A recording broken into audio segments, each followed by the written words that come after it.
up in the sky. Look, it's captivating. It's energizing. It's Eliances Heroes. Eliances is the destination for entrepreneurs, investors, CEOs, inventors, leaders, celebrities, and startups, where our heroes in business align. Now, here's your host flying in, David Kogan, founder of Eliances.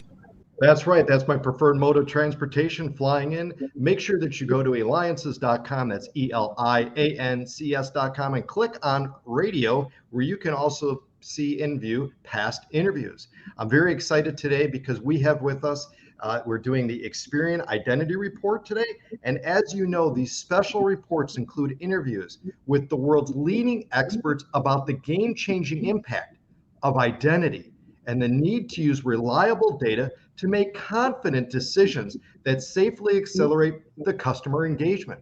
So without further ado, please welcome back David Britton back to the show. He is the Vice President of Strategy for Experience, Identity, and Fraud Business. And this is a great topic again. This is about stopping fraud before it happens. And remember, you can learn more by going to Experian.com, Experian.com. So David, tell us why this is so important for businesses. Well, thanks, first of all, David, for having me back. It's great to always have the discussion with you and appreciate the opportunity to share some thoughts. Stopping fraud before it happens is absolutely critical for business. And we think about it in a couple of different ways. The first one is around cost. Fraud costs businesses money. Clearly, if it's theft of product, if it's theft of service, you lose the money related to that goods or that service. But many businesses may not be aware that there are a number of other costs that they may incur as a result of that. Downstream costs, things like the cost of operations to manage the responses that come through. In the case of e-commerce and retail, these are chargeback management fees and costs. So there's a whole element of cost. The numbers that we've seen show that for every dollar that is lost to fraud, there's probably $3 in total cost around managing the result of that fraud. So cost is a big one. The other one on cost is actually around cost of acquisition of the customer. You spend a lot of money to bring customers to your business. Make sure you're bringing the right customers to the business. Otherwise, you undo. If you're turning good customers away at the front door, it's sort of the counterpoint to the fraud loss is, are you upsetting your good customers even before they have a chance to establish a relationship? The second area that's kind of critical is around credibility and reputation.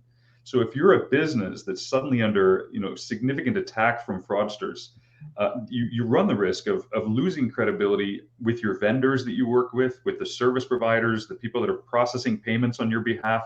They take a look at this, and if your numbers from a fraud perspective go up, they have more concern about the engagement they have with you as a business. So there's a credibility factor there. The other credibility factor is actually in the fraudster community itself, where the fraudsters, once they realize they may have found a business that's an easy target, they'll share that information in the underground, and they'll share that you're a weak target. And so you'll suddenly see an increase of other attackers coming to you. And so those are some of the biggest areas. And then the last one I would say is when it comes to fighting fraud and being able to detect it early, we found that the same information you might use to defend yourself against fraud early in the process can be very useful to ensuring that your best and good customers, your legitimate customers, have a seamless engagement, a really trusted relationship with you over time. So you get both benefits. If you can stop it up front, you also get the benefit of knowing who your great customers are. Excellent. This is great information. Now, can Experian help organizations come up with a plan?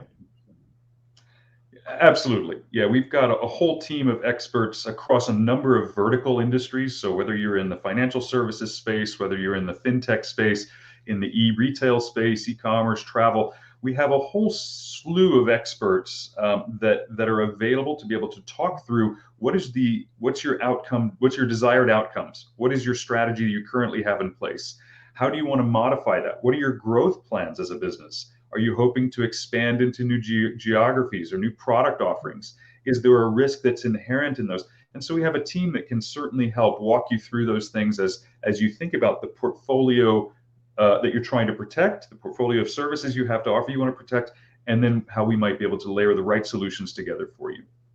Excellent. And again, you're watching and listening to me, David Kogan, host of the Eliances Hero Show. Make sure you go to Eliances.com. That's Eliancs.com. Click on radio so that you can also see past episodes, including ones with David Britton and Experian. Make sure that you go to Experian.com. That's Experian.com. So, David, what Experian products, though, can help companies stop fraud early, though, in the process? Yeah, it's a fantastic question, because the truth is that there are a number of capabilities, there are a number of offerings and solutions that are applicable to solving the problem upfront. And one of as we think about it, there's two ways to think about it. One, there are discrete capabilities, things like identity verification, identity authentication. So not just is David Britton's information correct at his address, but is it actually David that's presenting that data? So having tools that can be useful to help identify those things, whether it's for identity authentication, identity verification, looking at the digital signatures that are coming in, which devices are they using, how are they behaving when they use that device, meaning how do they click through a website or a mobile app. All of these are the types of tools that are very powerful, but only when you pull them together in a meaningful way. So we have some of these fundamental sort of core capabilities, and then bringing them together, we have a solution set that we call our cross-core platform that allows us to take advantage of all of these very powerful individual solutions and bring them together into a more meaningful single decision-making environment, so that the business can immediately know in real time if they should trust this interaction, if they recognize this user coming back, and then thereby reduce the risk that may be associated with it under normal circumstances.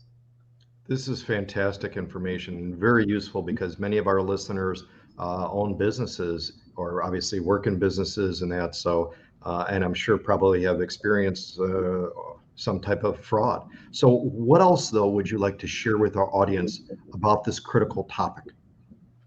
Yeah, a couple of things. I think, especially when you're dealing with sort of smaller businesses or businesses where there's a higher perhaps lower volume of traffic, a single fraudulent impact or a single fraud attack can be really devastating. What I've found is that some of the old adages remain true here. So if something sounds too good to be true, a big order comes in, it's a little unusual for your business, do the extra homework and really dig in to see, is that business a legitimate business? If it's sort of a business to business relationship or transaction, is the person who they claim to be? Do a little bit of sleuthing and use services that are available for that kind of verification in advance of actually executing the transaction. So if something's too good to be true, it likely is, even though it may seem really appealing and maybe right in the core of your business. That's the biggest one to do. The other one is to remember the internet was not designed with security in mind, right? The digital environment is by its nature an anonymous environment. So how do we replicate understanding who the person is on the other end? Can we trust them? There are the tools we're bringing together to be able to do that and take advantage of those, and just remember that as well.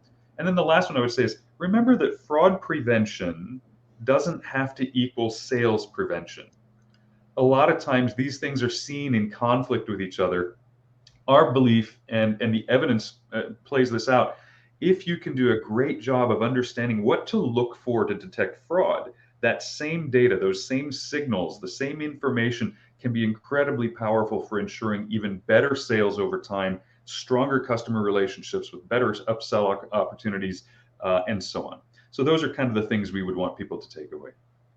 Excellent. Well, definitely. I mean, this is so important information. And make sure that you go to Eliances.com. Again, click on radio, near past episodes, which include Experian, along with David Britton.